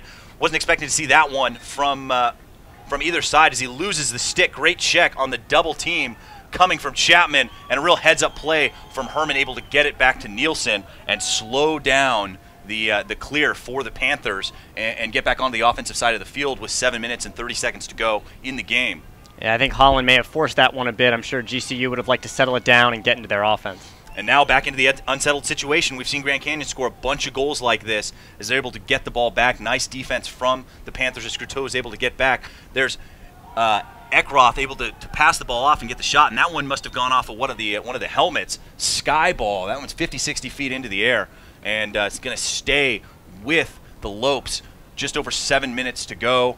Back up top, Mahaney wants the dodge here, and we saw Holland go inside. One of the first times we've seen the players go inside, and that's great defense from the Panthers on the trail check again, as Nielsen's able to run the ball down, get the ball up to Croteau, and Croteau's got a lot of speed as he's coming up, and there's Eckroth able to run him down, but Croteau spinning out of it, doing a great job of protecting his stick.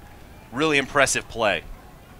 Yeah, amazing play by Croteau. He could have tried to force it there and go to the goal, but he makes the smart decision, passes it off to the offense, and lets them set up. Yeah, the junior, very, very heady play there. As Aperzezi scored the last goal for the Panthers, his only goal of the game, and it was a big one. 6 minutes, 15 seconds to go. Kalismo loses his man. Back up to Rafter. Rafter with a lot of space. Aperzezi now, top center, back to Rafter. 6 minutes to go in the game. Chapman trying to create some space and break that zone again. As you see Grand Canyon doing a really good job. Around the corner again as Kalismo can't find it. Looked like Sushan may have gotten a piece of that one as Marchand's able to run it down. Had it gone out, it would have stayed with Chapman on the shot. Opts to pick it up and gets it to Andrews. And we've seen Kalismo come around the corner twice on that one after hanging his man up. So definitely something for the Panthers to think about. And that one sails on Andrews over Rafter's head. Looks like he might have lost that one in the lights. And with 5:36 to go in the game, the Lopes are back on offense. There's Eckroth with the shot. That one right into the stick of Nielsen. Maybe not maybe not the kind of shot that they were looking for from the freshman. And it's going to be a call going against the Panthers as maybe a push after the shot. But either way, the Lopes going to take the ball back here with 5.5 minutes to go in the game. Yeah, this is a very important possession right now for the Lopes. 5:30 left, down by 1. Time to maybe switch it up. Eckroth coming inside, takes the shot. Nice trail check by Rafter, but a really solid step back and then forward there for Eckroth to create some space for himself. Probably would have liked to have seen that keep hit in his left hand and take the shot. Created an opportunity for Rafter to get in and play some defense there by switching hands. And Coach Rapkin wants to talk it over, get a big goal here for Grand Canyon with just over 5 minutes to go in the game.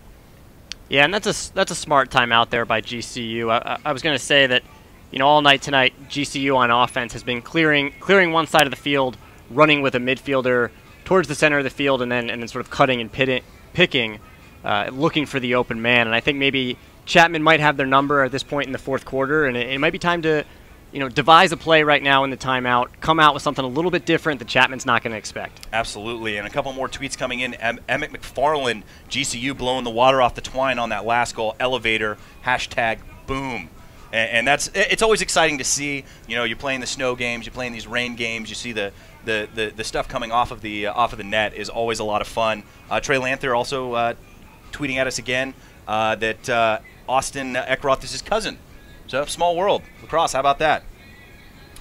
And tons of tweets coming in. So definitely keep those coming. We'll get to as many of them as we possibly can. And also make sure to choose the Total Lacrosse play of the game. Pick the play. I mean, I can't choose just one right now, and there's still plenty of time for these players to go out there and make a play. Absolutely. It's been an incredible, fast-paced game. It's what I expected to see out of both of these teams. A very gritty game, and that's resulted in some amazing, amazing highlight plays tonight. Yeah, and you see these garbage goals. These teams are going toe-to-toe, and they're just exchanging blows back and forth, and it has been some game so far. No team getting out to a bigger lead than 2 goals all game. Fortunate not to get an interference call there as Farrell passes the ball back up top. There's Eckroth now with it, wants the ISO, pushing Holland through. Under 5 minutes to go now. And he's come inside on that other one before and buries the worm burner. And we got a tie game as Eckroth puts one in the back of the net. Eckroth just taking it himself. An aggressive play there, going for the worm burner. You saw he's telling Holland to move out of the way there, and I thought he was maybe going to settle it up a little bit and go for a more of a settled dodge, but he just takes that opportunity and sticks it low and far side on Nielsen. Yeah, and Nielsen, I think, you could tell by his body language, after disappointed he let that one in, and that's a save that we usually see Nielsen make. I mean, I think maybe he thought that the ball was going to be coming high on that one. Yeah, Eckroth didn't change plays there, kept it low, worm burner to the far corner. And there's Miller with the ball now in the fast break. Kalismo gets it, looking across the crease. What a handle by Marchand! Takes the rip and just off the mark. Had he buried that one, might have been the play of the game. Absolutely, and did Sushin get a foot on that? Maybe. It was very, very close. Sushin doing a fantastic job in the cage all game, but what a handle by Marchand to get that one. Wow. Ball staying with Chapman, 4:38 to go in the game, tied at 8. Both these teams capable of putting the ball in the back of the net. A very high-scoring potential offenses on either side, but the defenses have really been putting the screws to them. As Raptor has it up top, gets to Aperzezi, and Chapman again looking for a way to break this zone. As you see, Zervis and Greason now back in on offense, coming in for Andrews and Marchand. So a lot of looks on the offensive side of the ball for Chapman, especially at attack. And great to see how confident the offense is. GCU scores a goal there, but Chapman able to come out. And the Raptor takes the rip. That one just wide of the cage as Greason's able to back it up. 4 minutes, 11 seconds to go in the game. This ball back up top. Looked like he might have had a lane there. Chapman moving the ball around Raptor again. Has some time and space. Thinks about taking the shot. It's to Kalismo. Kalismo coming inside, back up to Raptor. Under 4 minutes now. Aperzezi, tons of space, takes the shot, buries the bouncer. Chapman back on top by 1. The fans are fired up. Rain's died down a little bit, and the kids have come out to play. Great shot from Aperzezi to take that bounce shot. It's just a smart veteran play there. Smart shot, great goal. You can see the fans are dancing right now. They are loving it.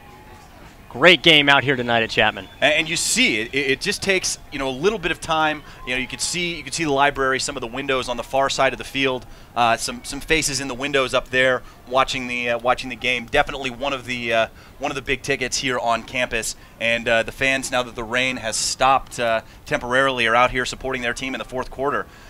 And that one pushed towards the sideline, and that's going to be a push in the back. It looks like going against Jenkin. Definitely probably didn't need to do that up a goal. Didn't look like he was going to be able to run that one down, and the ball goes back to the Lopes as Norman's going to bring it in. 3 minutes, 40 seconds to go in the game. Norman working on Siegel, the pull, and keeping him outside. Opts to move it down to, that's Cody Olson. And back over to DeYoung.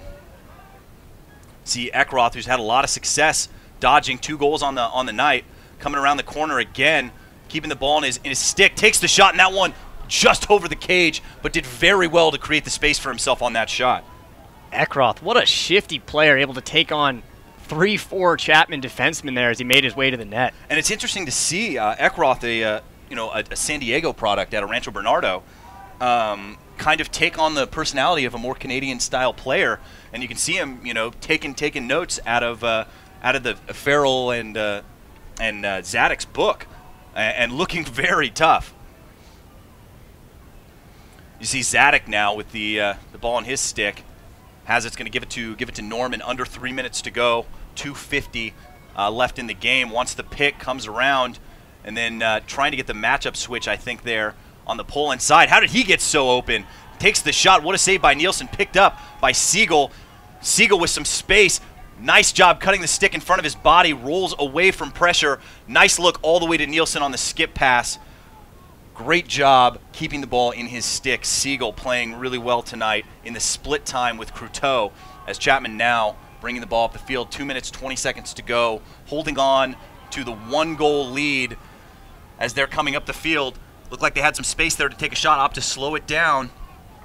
As you see Marchand with the ball. Chapman with their best stick handlers on the field now at attack with Marchand, Andrews, and Kalismo, who's having himself a monster game. As Marchand pulls it back out. Under 2 minutes to go now. 1:55. Marchand looking to eat some of the clock here. Loses his man. Coming inside. Thinks about cutting across and taking the shot. But that's a great recovery on the defensive side for Grand Canyon. Again, Chapman trying to take some of the time off the clock here. 1:40 to go as Marchand has it. And now shutting off adjacents is Grand Canyon. Marchand alone looking for had Andrews, but opts to just hold on to it. Chapman's got to be careful. They're not going to get a and there's the call for the 30-second shot clock. So Chapman going to have to get a shot on cage in the next 30 seconds as Rafter coming across. Great checks to get the ball out of his stick. Definitely not easy to take the ball from him. They're going to have to get something quickly, and it's going to be a timeout for the Panthers with about 10 seconds left on that shot clock and 1 minute and 16 seconds left in the game. And Chapman showing a lot of composure there late in the game. I mean, from that Nielsen save to the defense clearing the ball there with Siegel all the way to Rafter, and just taking care of the ball on the offensive end there, making sure that your passes are with purpose at this point in the game so you don't create turnovers. Just exactly what Chapman needs to be doing at this point in the game. And you just see the confidence in the passes. I mean, they're making passes that are skip passes. They're not easy passes. Back and forth between the defensemen, between Nielsen, up on the offensive side of the field. A lot of confidence in all their passes. Definitely exciting brand of lacrosse on display here at Ernie Chapman Stadium tonight. Yeah, and that bodes well for Chapman for the rest of the season. I know they had a tough start, but I'm watching them here tonight. Like you said, passing with, tough passes, but with a lot of confidence tonight. And these are not all veteran guys. 4 of the really top 8 guys are out right now, and you really can't tell tonight with Chapman. And that's one of the things. I think it's just one more game under the belt of some of these players. I mean, at one point, Chapman had 3 freshmen, 2 sophomores, and a senior on the field on the offense. And to be running 3 freshmen consistently for a program like Chapman is a really big deal. It's those guys seeing top 10 action, lacrosse action, for the first time ever, and now really stepping up to the plate and playing well. So definitely exciting to see some of those young players kind of find themselves on the field. And Chris, you mentioned the library earlier. You can see some people peeking their heads out there, trying to get a glimpse of the game. Yeah, that's definitely a lot of fans on campus for Chapman University, and that's a fact. Let's see who's going to bring it in. It's going to be Greason, the freshman. Minute 16 seconds left. Looks like they're going for the double here. Sushin out of the cage. Looks like they're going to try and wait out the clock as Greason goes for the shot on the goal on the empty cage. Probably could have taken a step up, the freshman, and it's going to stay with Chapman ball because it was a shot as Andrews was able to run it down, and Sushin way out of his crease playing defense. They're going to double under a minute now, and it's going to be the failure to advance shot clock violation for the Panthers. Right back onto the offensive side of the field as Nathan Smith brings the ball up for the Lopes. 55 seconds to go. It's the ball back up top to Eckroth. Been having a lot of success back across the top. Look for them to get it back to Norman. Now it's with Eckroth. Eckroth trying to get some free space for that right hand and take a shot. Rolling back. Very strong defense by Rafter. 40 seconds to go in the game. Back up top to Norman. Norman using that big frame. He's going to draw the double from Croteau. Someone's open, and Coach Rapkin wants to talk it over. 32 seconds to go. Wow. What a game. Smart timeout. I thought he would have called it maybe a few minutes earlier, but GCU had a lot of intensity there, and maybe he was just waiting to see if a goal was going to come. But smart timeout. They need to talk this over, set up a play. This is the kind of thing, in practice, they've been running plays, for this moment in the game when there's 30 seconds left. So, the coaches know what to do right now, and I'm excited to see what happens here. Yeah, definitely look. You have to feel like Norman's got to be the guy who's going to start with the ball and look for Zadok and Farrell, creating some space for them on the back side. Once that slide comes from the crease, and it's been coming early from the Panthers, there's going to be some space on the back side of the goal, and Chapman's got to do a good job recovering on those slides. Absolutely, Chris. And on the Chapman side, you're going to look for them to play good man defense, not get caught looking. Like you said, they're going to be looking to find guys backside, so Chapman needs to make sure they've got eyes on what's happening behind the cage there. Another great tweet, this one coming in from Jordan Belfort, who's watching the game from Illinois and doing some scouting on the big screen with a bunch of the players ahead of their matchup. So definitely exciting to see that stuff. But looks like Farrell actually going to be the one who's starting with it, working on Dutra. Look for him to try and get inside one-on-one. He's had a lot of success, has 3 goals on the night. Dodging from X, 25 seconds to go. Takes the pick, cuts inside, loses the handle, and it's going to be a crease violation going against Grand Canyon. 20 seconds to go. What a mistake for Grand Canyon. Farrell loses the stick as Dutra's got it, goes cross field to Herman. Herman has it, 12 seconds to go. Sends it down the field. Croteau all by himself, able to create some space. Gets it, loses his footing, maintains possession, 4 seconds to go, just tosses it up, 2-1, and the Panthers getting their goalie, coming away with the huge victory, 9-8. That was a great performance at the end of the game there by Chapman. For GCU, not exactly what they wanted to see, to get a crease violation in the last 20 seconds of the game. Unfortunate, but Chapman, again, they get the ball back, and the defense shows composure to clear that ball and finish the game. And that's a huge victory for Chapman. Again, coming off of 2 straight losses to start the season against some top 10 talent in the desert last weekend. Come away, get some momentum here at Ernie Chapman Stadium, where they're very, very hard to beat. Got Arizona State, top 5 team coming in on Sunday, and they really need to show well against them and get their season back on track. They come away with a win there, and they could find themselves back in the top 5.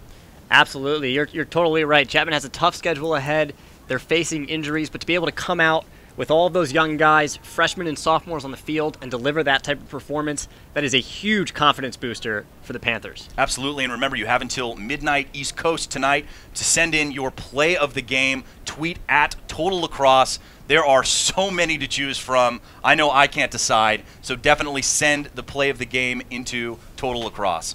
Also, make sure to send in to Total Lacrosse at Total Lacrosse on Twitter the answer to the question that we asked earlier in the game tonight.